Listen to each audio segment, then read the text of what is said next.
When we talk about burnout and moral injury a lot on this podcast and how to avoid that and things like that. And I feel like addiction medicine and psychiatric disorders are a big one that probably burn us out a lot.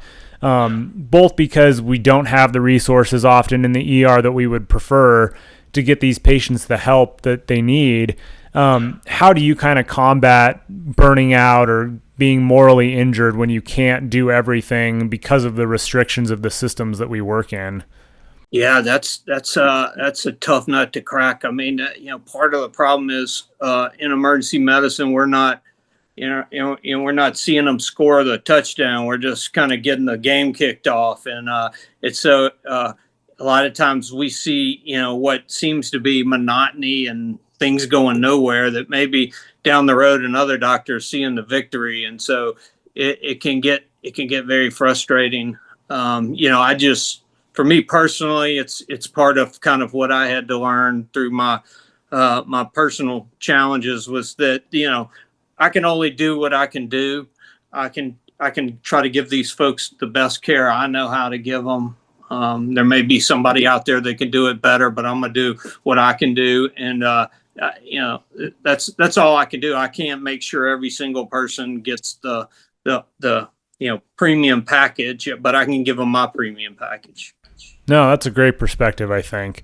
We have such a short amount of time. Just doing the best you can with that limited time, I think, is a really good perspective. Yeah. I don't know if your department works this way, but ours, these addicted patients, the psychiatric emergencies are often in the ER for very extended periods of time while we're trying to figure out a safe disposition. Maybe we're waiting to see if they need more doses of Narcan or whatever the case may be. When you have to pass on a patient to the next clinician that's coming in for you at the end of your shift, are there any things that you make sure that they understand about these patients, or maybe just some in particular that you feel like doesn't get passed on a lot from clinician to clinician? Well, I'm not sure that this is something that's unique or doesn't get passed on, but the thing I try to make sure of with the mental health patients is to communicate, are these patients harm to themselves or others? And try to do that clearly, because that makes a difference in what you're going to do, whether there's a hold on them. And then a big one as far as, the somatic arena is, if you're giving them a Narcan, hey, they're up walking around, but that Narcan's going to wear off. I would keep them, 6 hours, or I would keep them, I get them admitted or whatever the case may be. Communicating those life-threatening outcomes is what I try to focus on. Yeah. Have you ever seen a patient that you've had to advocate for after a previous clinician has kind of written them off? Well, I had I don't know if this is what you're asking, but I had a patient that they were suicidal. I think they had a gun. I don't know if they pulled the trigger on the gun, but they kind of like you said, they had it to their head. I mean, it was a real deal. This person was saying she wants to hurt herself, had a good reason. And so we called to get her admitted. And the way we do it with the mental health, which is another kind of Wild West thing you never do with any other specialty, the nurse calls. The nurse calls, talks to the nurse at the mental health facility, explains the patient. Then that nurse talks to the doctor, and then the doctor communicates back whether they're going to accept them or not. And so this takes, hours. And so to get the message back, the doctor's not going to accept them. And that was one that I was pretty sure either he just didn't want to take care of patients, or he didn't get the message. And so I insisted on speaking to him personally, which sounds like that shouldn't be a big deal, but in psychiatry, it's rare for the ER doctor and psychiatrist to speak, at least in my world.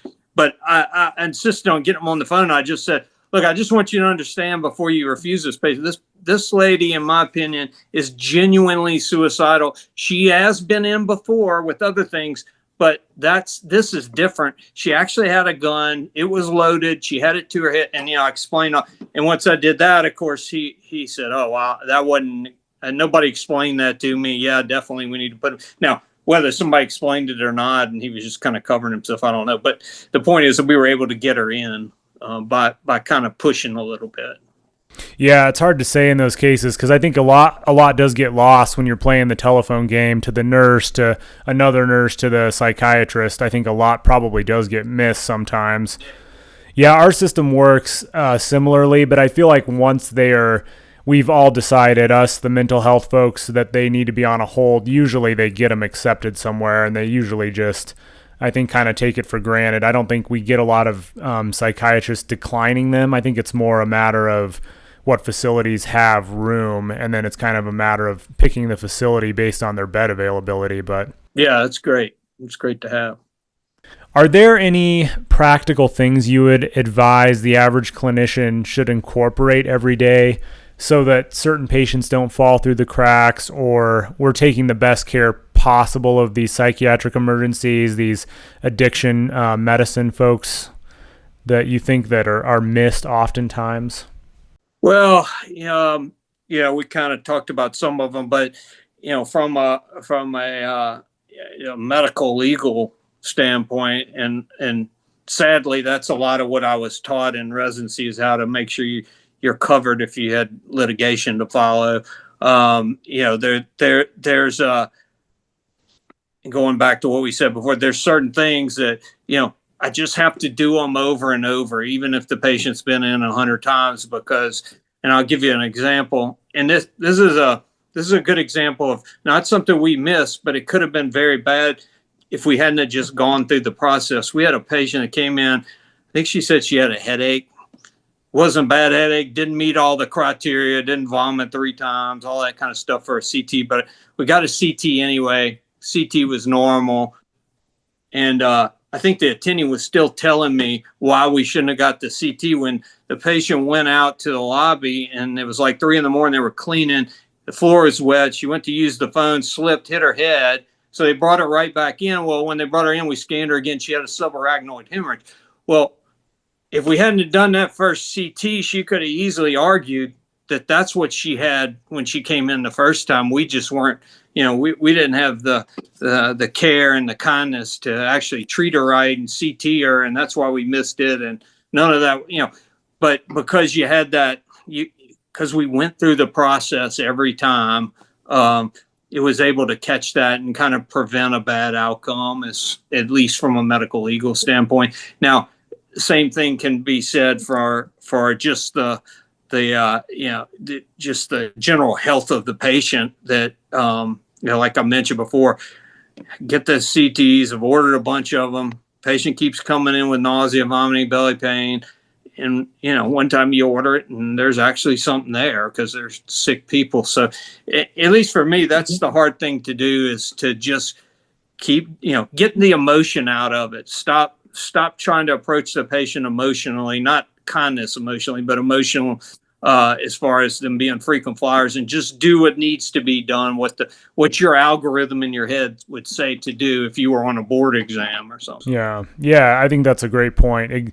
Ignoring this bias that we all tend to come into the interaction with, and like, what would you do objectively, if this was a patient that wasn't a frequent flyer? I think that's great advice. Can you talk a little bit about the clinic you guys opened in Colorado and what holes that was kind of plugging in the community? Yeah, so I was going to try to fit this in somewhere, but I'll talk about it after. The treatment center we have out there was filling a rural niche for substance use. There's a big problem in Western Colorado, especially with methamphetamine, but also with opiates. And anything that's not on what they call the Front Range, where Denver is pretty rural. And so we're way over in the northwest part of the state, and it's right by Steamboat Springs.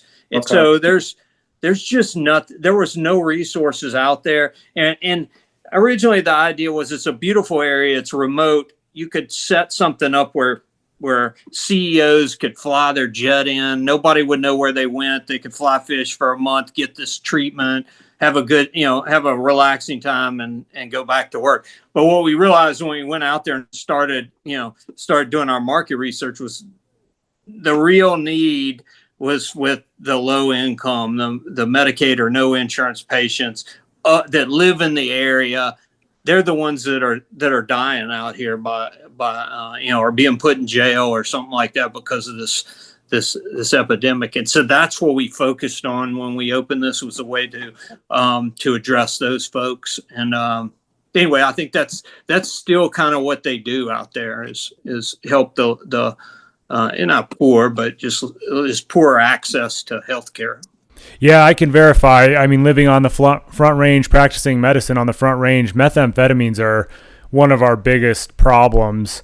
What kind of, I'm not even familiar with how you help the meth addicted patient recover. I mean, it seems like it's not a drug they really overdose on. You're not really fixing anything, but it causes, it's obviously horribly addictive. Because we see these patients again and again. What kind of stuff do they do in the recovery clinic for meth abuse? Yeah, you're absolutely right. The worst one to recover from is opiates, but it's actually the safest. You don't die from a withdrawal. It just feels like you're going to die. And then probably after that is methamphetamine. You just kind of sleep it off because they've been up, so long, but it's not super dangerous. But the main thing they're going to need is, one, they're going to need, I guess you could call it ancillary support, because the methamphetamine does such damage to the rest of your body. You see them without teeth, and they have heart problems. I had a 16-year-old come in just a couple nights ago that had smoked methamphetamine. This was on a Monday night, smoked methamphetamine the previous Saturday. Didn't really have any problems. The vitals were great, sat fine, sitting in the bed, just talking to me, no distress, but said he noticed what he thought was some blood in his saliva, and maybe have some burning down in his chest. And so, like we talked about, just following the algorithm, don't get emotionally involved, because I thought this is a simple mom bringing in this kid, nothing appeared out of normal. But I got a CAT scan on, and he had a pneumomediastinum from the methamphetamine use, and a small pneumothorax. And that's not unheard of, but it's very unusual. But it's a result of all the toxins in that methamphetamine can just rip through your body. And I think he had to go to surgery, send him to the Children's Hospital, and they had to go in there and figure out if he had a tear in his trachea or what was causing it. So it can be very damaging. I'm not sure that all answers the question, but it's not a dangerous withdrawal in of itself, but there's a lot of dangerous things that can go along with it. No, I think that's a good reality check for a lot of us that see so many of these patients, not to write off a subtle complaint, because it could be something actually dangerous. Yeah. What does recovery look like for the meth addicted patient? Do they, because there's no maintenance medication, or how do they help with the cravings and stuff? Do you know? Yeah. So I got to be friends when I kind of started I got to be friends with a guy named Charles O'Brien, who invented Suboxone. And he actually, he would talk me through stuff, send me research. He's out of the University of Pennsylvania. And he actually developed Vivitrol for alcoholics, because what he found out was, they were giving Vivitrol to opiate use disorder patients. It was working fine because of the Narcan. But what he found out was alcoholics drink alcoholically because, unlike the normal population, when, say, for instance, when I take a drink, I get some stimulation of the opiate receptors, which is not supposed to happen. And so he figured out and realized you could give Vivitrol to those patients and to the alcoholic, and almost cure their alcoholism.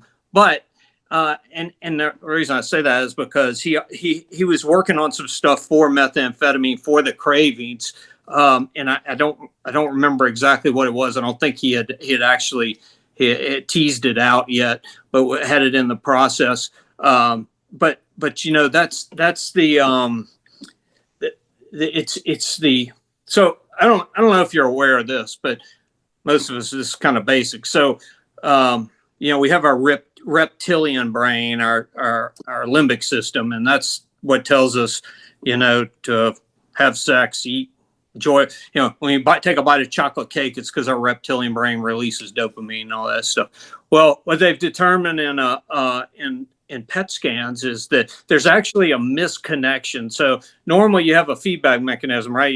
You take a drink, it feels good, your limbic system feels good, it sends a message to your frontal cortex, prefrontal cortex. The prefrontal cortex says, hey, you got a job, you got to hold down, you got kids that depend on you, sends that back to the limbic system, and so it shuts it down. So that's why a normal person only drinks a couple of drinks, because they've got this circuitry in place. You do a PET scan on an alcoholic like myself, you won't see that. There's no connection. So all we get is the reptilian feedback, just says drink more, it feels good, drink more, it feels good. And so that happens with any addiction, whether it's workaholism or methamphetamine or any type of addiction. The addiction is that reptilian brain feedback mechanism. And so that's why the treatment is similar for just about every addiction, because what you have to do is you have to hopefully rewire that brain by rethinking. It's actually a malfunction in our decision-making ability. Our decider is broken, is about the simplest way to put it. And that's why you need a sponsor, because you can't make you literally can't make decisions. It sounds very cultic, and it's very important to get somebody you trust, but your brain can't make decisions. That's why you drink a fifth of Jack Daniels before you go to work, because you can't make those decisions. But you have somebody that can see that and help you through that. Your brain will eventually rewire itself correctly. Well, I think that's really well put. I mean, that's something I probably have had some understanding of, but I think you put it very eloquently. Like, that's why when I drink alcohol, I probably have an intact feedback mechanism. I can put down, the alcohol after a couple of drinks, whereas you see somebody, that's their coping strategy, and they just drink and drink. I mean, we all, you dealt with it yourself, and I've had partners on the ambulance that have struggled with that. That's how they can go to sleep at night, and they can't shut it off. They can't make that decision to set it down after one drink. They just keep going. That makes a lot of sense, that it's almost an anatomy problem. It's, this feedback is broken. Yeah, exactly. And that, if you ever sit in any recovery meetings, you'll hear somebody say, one drink's not enough, and is that one drink's too many, and 1,000 is not enough. And it sounds funny and whatnot, but that's literally the problem, is that you drink one drink and your body's going to tell you that you need to keep drinking. Even at 1,000, it's not going to be enough for you.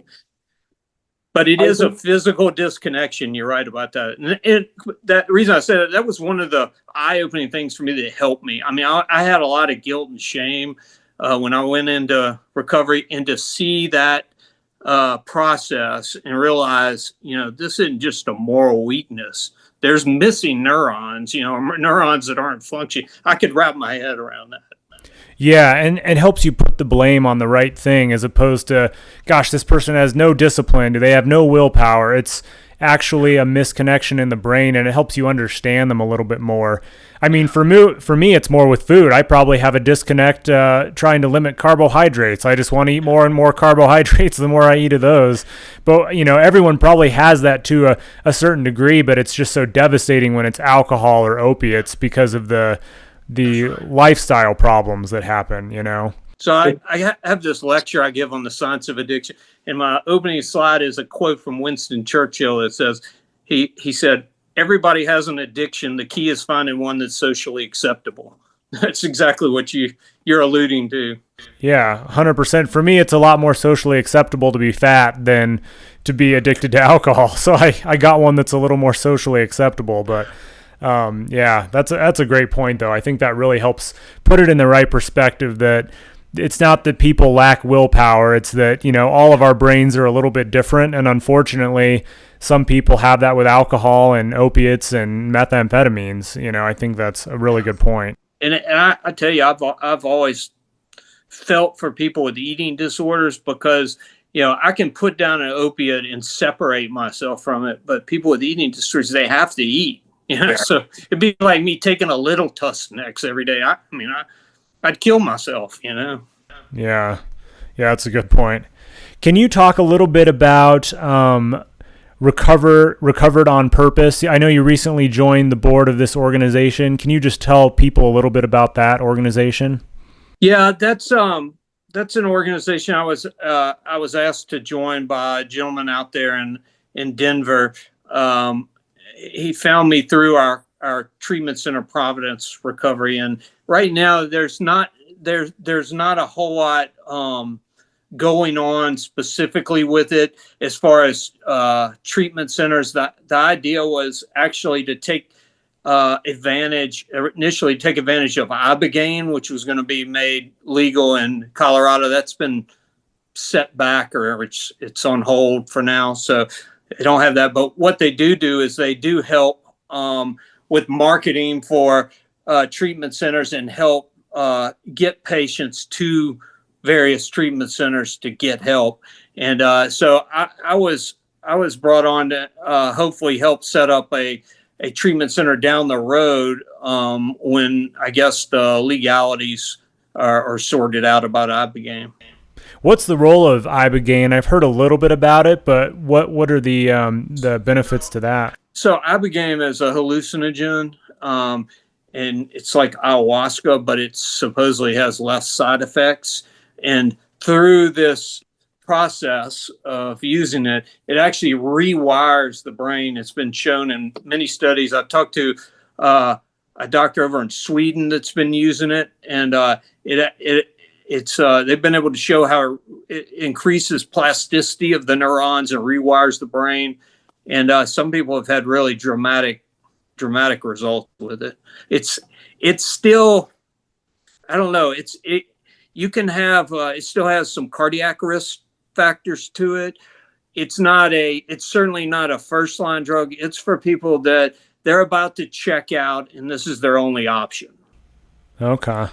Yeah, that makes a lot of sense. I think I've heard a lot of military vets, like with horrible PTSD, like debilitating PTSD, seeing a lot of benefit to that. That's right. Yeah. But I guess it's like anything, you've probably got to be at a point where your life is so threatened by that maybe it's worth some potential cardiovascular side effects. But yeah, exactly. It's rare to see the side effects, but they have been documented, and so it's something to be a concern. Fortunately, it's only with the initial use, when you get your first dose, that they would manifest. If you get through that, you're golden, but they're still there.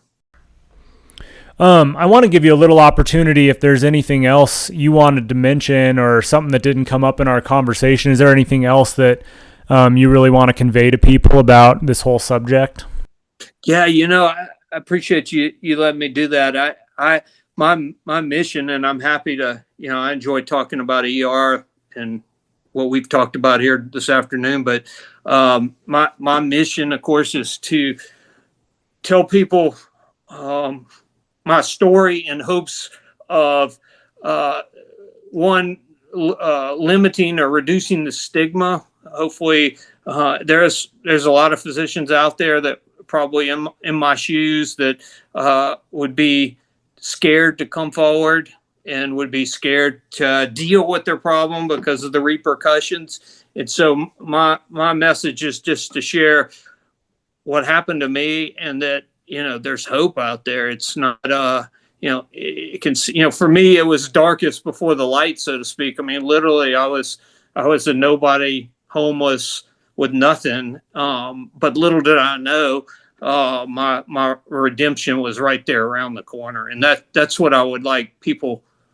to hopefully latch onto with their own struggles in life, that it's going to be okay.